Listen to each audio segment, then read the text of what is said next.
and they stole like hundreds of millions of dollars. Totally. But you're starting to see that on like a smaller scale too. And kind of one of the things that you're seeing everywhere is this really common trend of like these older, I don't want to say older, these smaller real estate investors posting about how you shouldn't buy real estate anymore. You should just invest in like notes or invest privately because you're going to get better returns with the current interest rates. So they're like, go get a line of credit on your house, go and, refinance to get like to put money in these notes. Cash out. And then they have a little blip at the bottom and they're saying, I'm also raising money. You can give me a note for 10% and I'll pay you that. But those people will just absolutely steal your money. If that's their version of marketing. That happening to people. But also, remember, everybody's incentivized to do something when they're giving you those pitches. Look at the fine print in those and see what they're doing. And yeah, sure, investing in a fund or a REIT might be a good choice. Obviously, underwrite the operator. Yeah. If you don't know who the person is that you're like literally going to be investing with, like you can't like do good underwriting, like you're going to like likely get your money stolen. Yeah. They shouldn't say likely. There's a good chance. There's a better chance.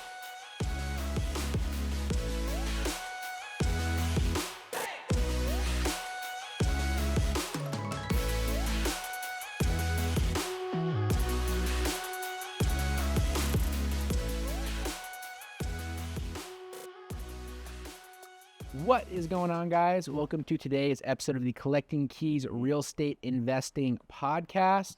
And we are here live today from KeysCon. And this is kind of an ironic thing for me because I'm a pretty big podcast listener. And I really hate whenever podcasts that I like have in-person events and they decide that they're going to record a live episode because the sound quality is always kind of shitty. Yeah. It's always a little bit offbeat from normal.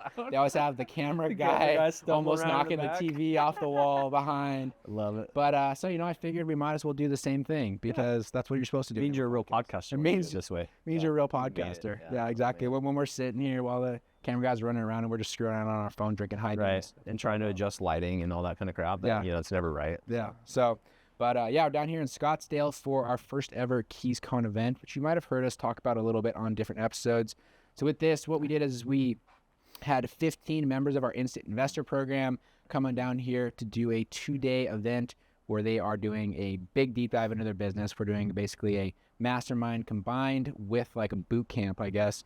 And, it's our first time doing this. And I realized as I was going through the afternoon session focused on team building that I apparently make things extremely dense. Yeah. We went through a lot of stuff. So day 1 has been great. We're going to do day 2 tomorrow as long as everybody can like survive the networking and the late night. We're going to go do top golf after this as a group.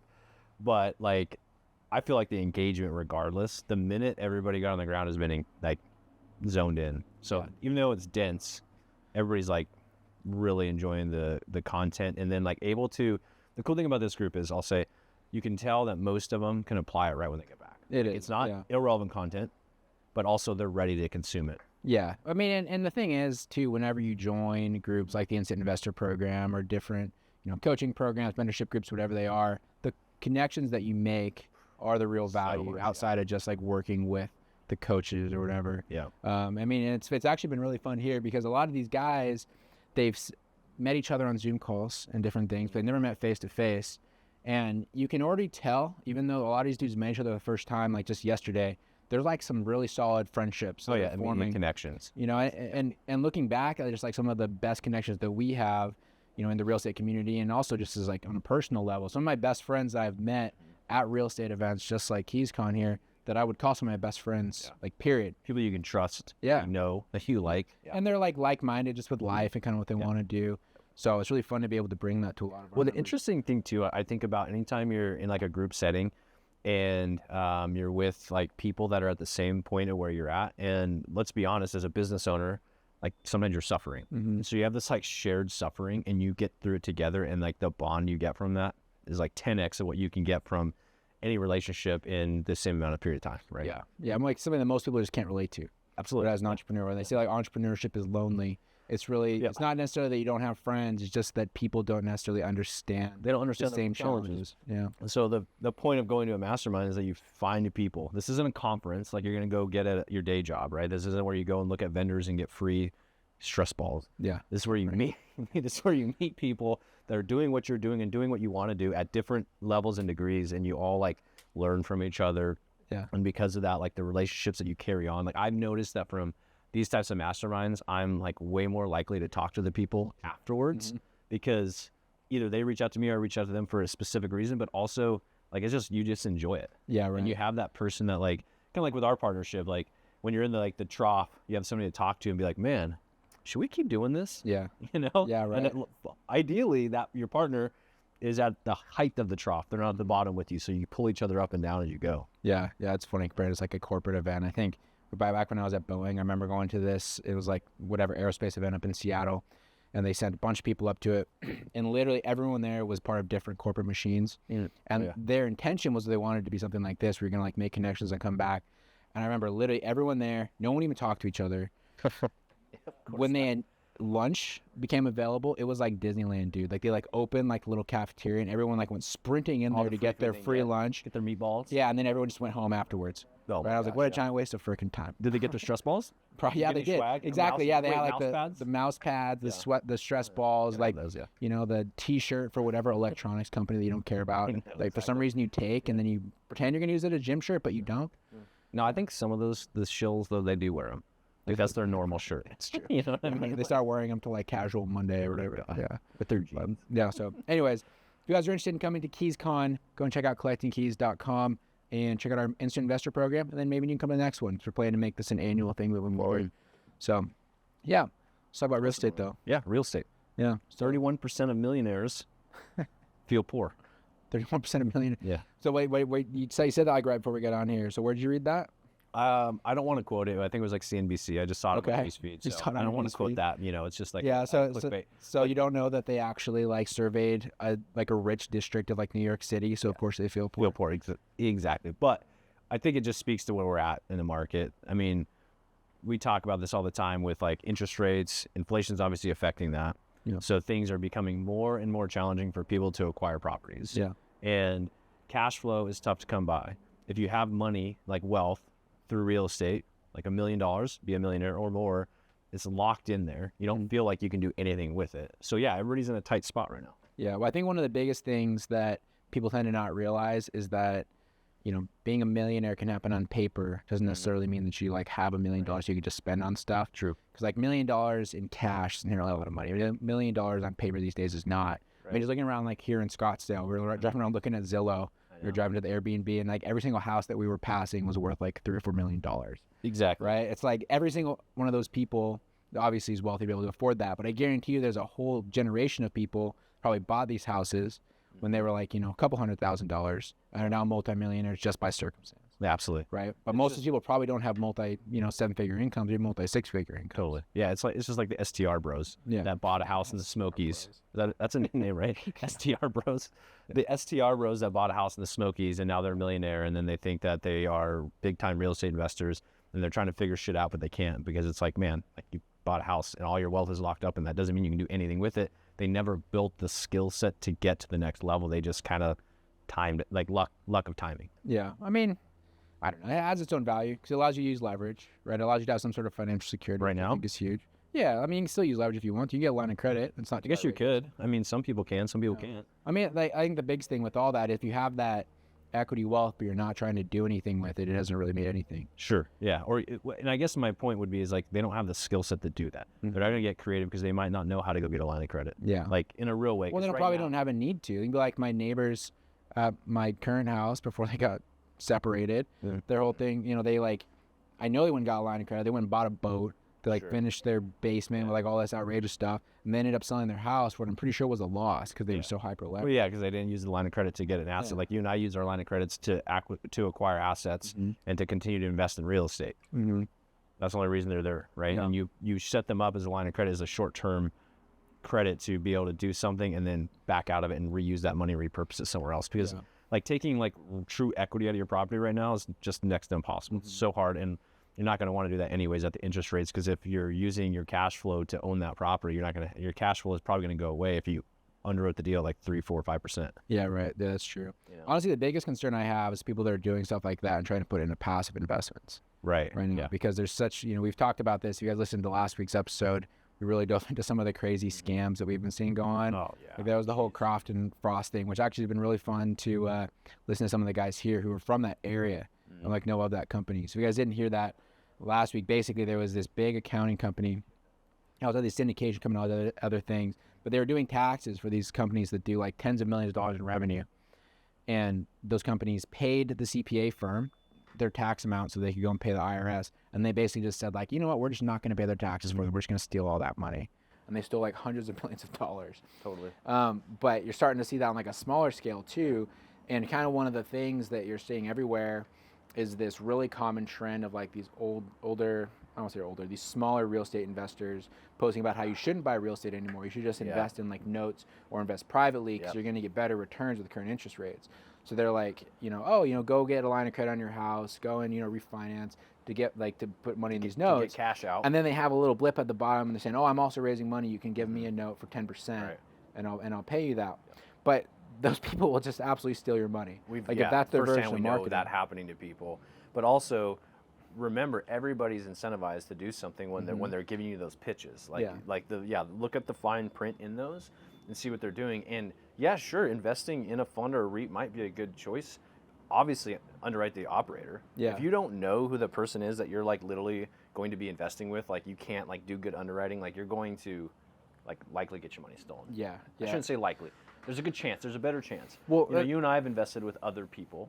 We've invested in like loaning money to people and also in syndications. But it's like we know the operator. We look at the track record. It's not just somebody we met online that was pitching like, "Hey, everything you're doing is crappy. Why don't you come invest with me instead?" And just give me the money. Yeah. Right. But I mean, we even had a guy that was in our instant investor program for a while, and he decided that instead of doing the wholesale or like off-market residential thing, he was going to get into multifamily.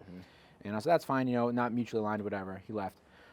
I reached out to him, just, coincidentally, I want to check in with him. He's also went to Gonzaga like we did. He's from the Pacific Northwest.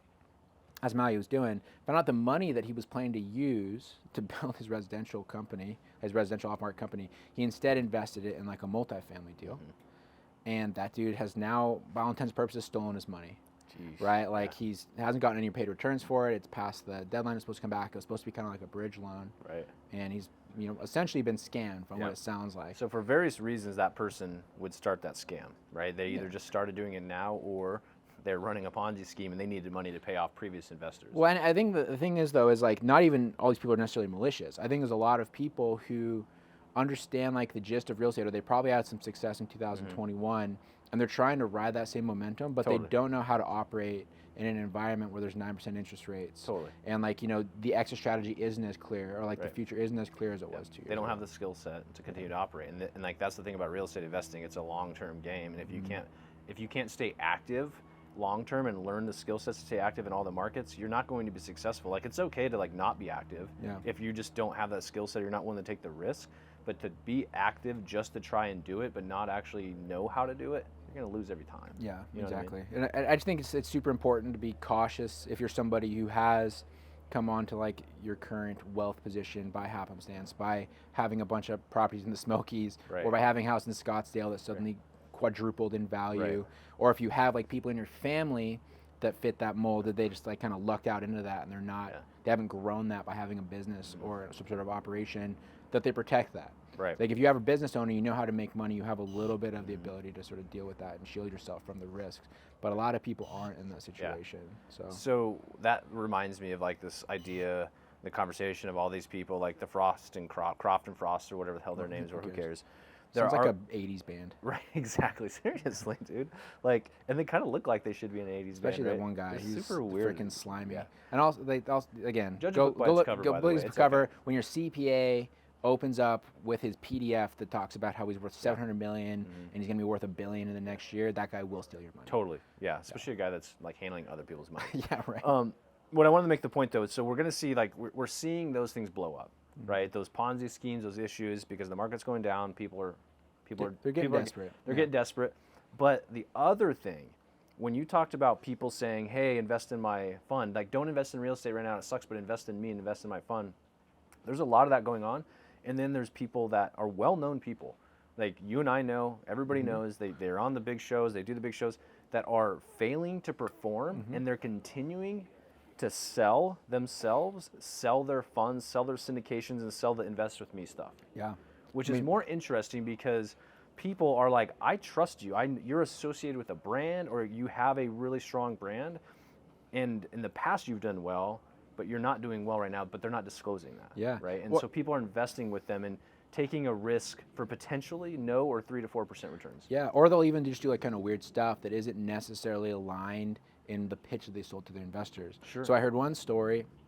This is from a very prominent, I would say like real estate personality. He's been in bigger pockets. I don't want to give him my name, but he wrote the book about flipping houses. So you can go Wow. and look that up yourself. You dropped that one. I didn't say who it was. There's lots of books on flipping houses. This is true. But he had a deal they raised a bunch of money for. I know people that invested in this. They were underperforming on their pref, so they weren't paying people out. But they had in their agreement that they could go and choose to make a basically a donation, like a charitable donation with the proceeds. It's meant to be like a tax play. Sure. Okay. They missed their pref and instead went and made that donation, right? Whereas all the people that are expecting to get that money back on like a recurring basis, they're like, whoa, whoa, whoa, you should pay us back first. Well, no shit. Instead of making the donation for the tax benefit for yourselves, but they as the operator got to choose. And so they basically told all their investors, well, it sucks. You're not going to get your 6 or 7%. So we're going to go donate to whatever this group is so we can get our tax deduction that we need. That's even worse. So that's kind of fucked up, Yeah. right? Like, because they're... That's worse because they have the decision that they could make, and like they're taking a personal benefit instead. That's like taking the pref yourself instead of to your investors. Yeah. It's the same thing. It really They're is. using a loophole to do it, though. Yeah, but even worse, okay, so we'll move on with that one. There's another deal with a very, very prominent company that, and there's something else, this isn't necessarily shady. This is the biggest guys taking advantage of their position of power. Okay, so this group is very, very large. And they basically were a primary investor on this deal that a smaller firm brought to them. So the smaller firm brought about $6 million in the deal. They went and partnered with this much larger company and, you know, had their agreement documents, whatever. This was like a couple years ago that they went into this thing together. And fast forward, now the exit strategy on this deal is looking a little bit funny. And the larger company, they had buried in their agreement that they at any point could buy back this smaller firm's shares for a price that they deemed to be worthwhile, that they deemed to be fit.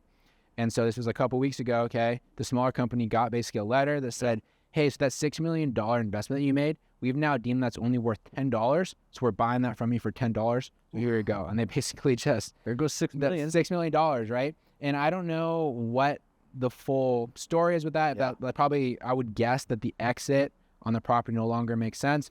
But everyone that invested it with that smaller company with a $6 million fund, their money's gone. That smaller company's brand is completely tarnished because they decided to partner with the big boys that just took them to the cleaners. Took them to cleaners, yeah. There's nothing you can do about it. There's nothing they can do about it. And then you could try to use lawsuits and all that, but as a smaller company, and a smaller investor, what's the chances of you going against $1 billion fund? You're not going to, You're not ever. going to. It's literally impossible. Yeah, contracts are written for a reason. Yeah, so there's just weird stuff. I don't know. I think it's why it's so important to, like, honestly be like all these guys here and be trying to figure out how to be in control of your own destiny. Right. Well, and surrounding yourself with other people, like, so, okay, actually, let me start here. So there are other groups and masterminds that you and I know about that we choose not to be part of because the way that they pitch things, it's just unethical. Or it's like get rich quick scheme, whatever. Get rich quick scheme stuff, and it's not the right way to do, and that stuff never lasts.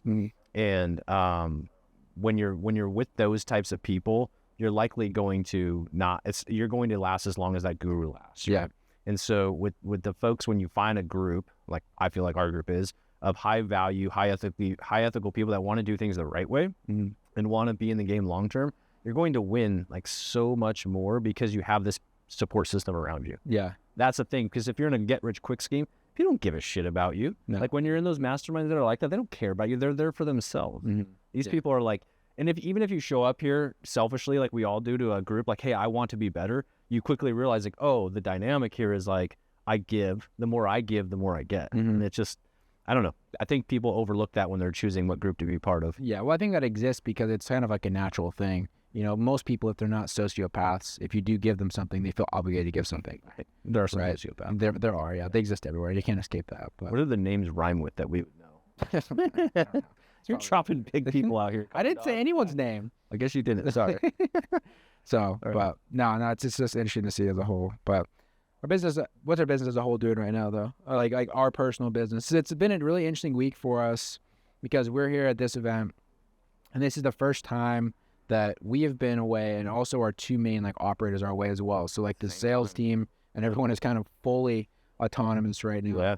And it's always a good test on the system. So I'm going to be really interested when we get back to go and see like what their call numbers and stuff look like. KPIs. Yeah, I would bet they dropped a little bit, but at the same time, they're still doing their reports and things. Yeah. So we're still getting things moving. We just had one of our clients here talk about a deal that they're underwriting right now, I think, as we speak, because they're hopefully lock something up. Yeah, one of our partners. Yeah. And so, I think things are going to move because we built that system, but they've never seen.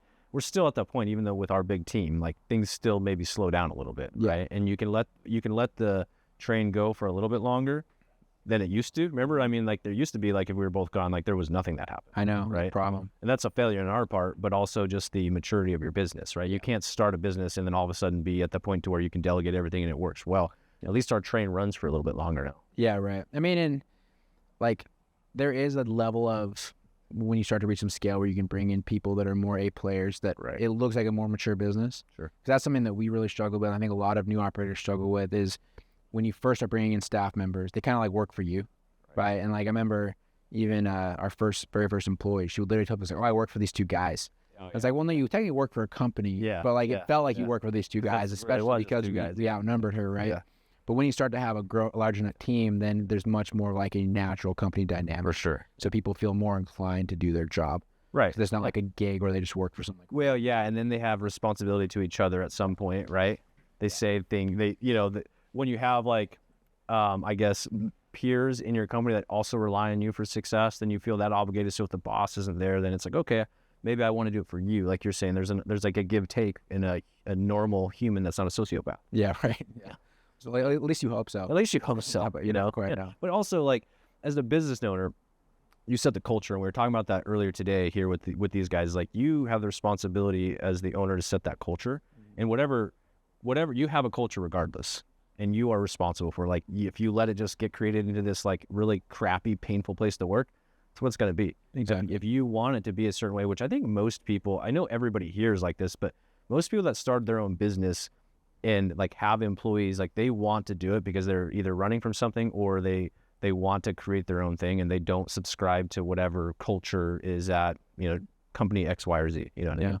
And so they are building something, and then they forget though that they are building a culture. Yeah. They're just like building, and they're like, oh, I'm hiring people, I'm doing this, and the next thing you know, you're like, man, it sucks working at my own company. Yeah, right. Well, that was actually a big focus at one of the things today is like, think about all the reasons that you probably do want to leave your W-2 or you wanted to leave your W-2 before you did, and don't create that same environment for other people. Right. Like you don't have to. Like honestly, a lot of that happens just because, I would say like lack of intent by the employer. Employers don't necessarily. It's lack of intention, right? Yeah.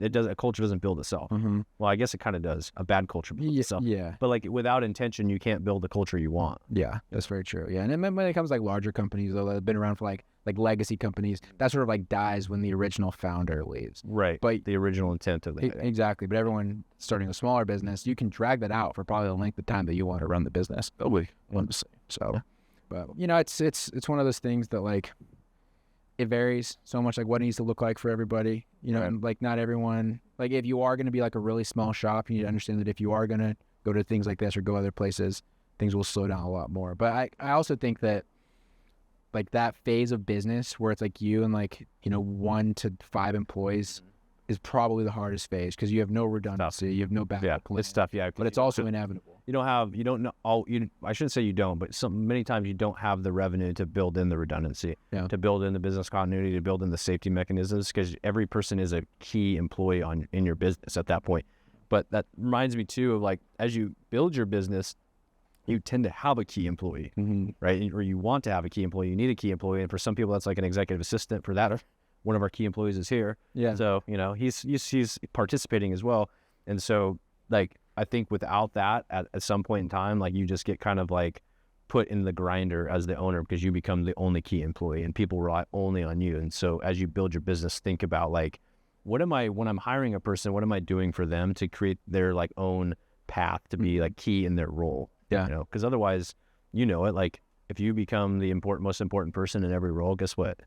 Even if you have employees in that role, you're always going to be the one that they ask questions to, and they're going to be the one that does most of the process, but then you have to finish it. Yeah.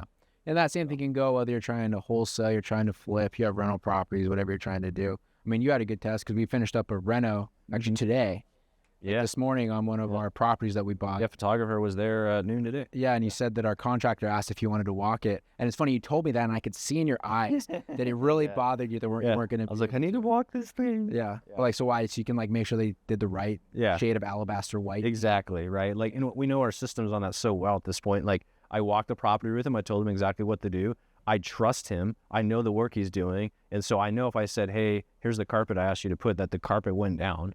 I know that I picked the paint went on the walls. I know all the steps, and I trust it. I have to trust it, right? And so we'll find out when we get the photos tonight from the photographer. Well, at least you're hoping. I mean, it's a good contract, so you're fine. But I've heard the horror stories of like where the contractor put like a little sliver of carpet like in the corner, right? And then they take the picture like this, so it looks like it's done. No, there's that, and I don't think this should be a common practice, but we have in our system, even with the previous contractor we had, like we had him dialed in so well that there was a trust between us that I would still walk it because I'm building a relationship with him, and he wants to see his work being completed, like getting recognized by me as the owner. But like I didn't need to. Like when you're in a pinch like this, I don't need to. You know what I mean? Why do I need to if I already have built that trust with you and we have like basically proven that trust over a period of time? Will that bite you in the ass eventually? Maybe. Probably. I wouldn't do it with a new contractor. That's where you hear the horror stories where people are like, oh, well, I heard Mike and Dan talking on the Collecting Keys podcast that he didn't walk that one property after he finished. It's like, yeah, but this is like hundreds of properties that we've done. You know what I mean? Like we still do it. We just make sure that just like any other system, like trust but verify. Yeah. So, you know, it's a hard thing. I think that in the real estate world, especially, that part is probably one of the hardest. I mean, even for me, I have a couple rentals that are within driving distance of my house, and I'll be lying if I'm not tempted every so often to go and like drive by and see. Just like, check it out. Yeah. Even though I'm not going to see anything, like, you know, there's people that live there good. I verified the tenant. They're paying rent. Like, I know it's fine. Yeah. But the problem is, too, is if I do that, the only thing I'm at risk of is being pissed off. Sure. Because I'm like, why is the grass look like exactly. Yeah, exactly. Yeah. And that's the things, too, is like having the right property manager. If you're going to property manage, if you're going to self-manage, having the right systems in place where you don't feel like you even need to do that. You know what I mean? And I mean, I do the same thing with my student rentals because I still manage those. And I have to be careful because I'm like, ugh, I have like 8 college girls living in one house. And I know when I walk into it, I might not be happy with how they're maintaining the property at that moment. Because there's a lot of dirty laundry on the floor. Like college girls, I don't know what it is, where they get all these clothes. They don't do laundry. It's always in piles. Yeah. Maybe like a clean pile, a dirty pile, and the kind of dirty pile. I have no idea why. Like it's weird. Their beds are never made. You go in there, you're like, all right, I'm going to leave now. I don't want to see something that I shouldn't see. You know what I mean? Like, you know, it's just like so gross. But I know like if I go in there, generally speaking, I'm probably going to be unhappy how they keep it. So I just try not to. Yeah. Was that you that had to pull the tampons out of the toilet, or was that somebody else that told that story? I feel like you had to do that. No, so we had to flush them out of the toilet. Oh, like we had to put the frickin'... Yeah. No, I don't think I've had like lots of bad stuff come out of drains, but I don't know about tampons. Yeah, I forget. I think it was one of our guests. They told a story about how they had to pull out a bunch of tampons, and then they felt super awkward about it because it was like a bunch of college girls. So they just left like the Home Depot bucket that was full of like a ton of them. They pulled out the pipe like in the bathroom. Oh, so they saw it, and then it was I have signs. I've been like when I first started landlording. I was in one of my properties where I had girls, and I was in the basement doing work, and I was overhearing their conversation. And I was like, bro, I got to get out of here. This is not, I don't want to hear what they're doing with other people in my house. You know what I mean? I was like, oh my God. So I left. Yeah, probably a good call. So anyway, it's a people business. You always get involved in people's stuff, whether it's acquisitions, tenants, things like that. And just can't let it bother you. But cool. So anyway, yeah, so KeysCon today. So let's just loop back to that real quick. We focused on them, focused on the team this afternoon. So our theme for day one was people. We're going to try and like get this to be a thing that's consistent every KeysCon that we do. Yeah. So day one was focused on people. So we said the operator, the investors that are here was the morning, and then the afternoon was about the team, and then tomorrow focusing on skills. So we're going to be diving into sales skills in the morning, managing a sales team, which is a skill, and then focusing on opportunity recognition in the afternoon, which will be diving into like subject twos, innovations, a bunch. Yeah, and it's important like we touch on why we're touching on that too, because like obviously, especially you as the operator, you're one of the most important, you're a key employee in your business. And so you need to know that you can do the right things and you're the right person for the role. Mm-hmm. And talking about your team and how to hire and build them. But then the skills, what we've recognized in this business is you're running a sales organization. Yep. So you need to understand how to build a sales team, how the sales skills. You might not be the best salesperson, but you need to understand that's a very big focus in this business. Mm-hmm. And then the skill of recognizing opportunities through your sales process. Like those are the two main skills we're really pitching to people, which I think is overlooked at a lot of events because people come, they're like, well, I want to know how to market better. It's like that.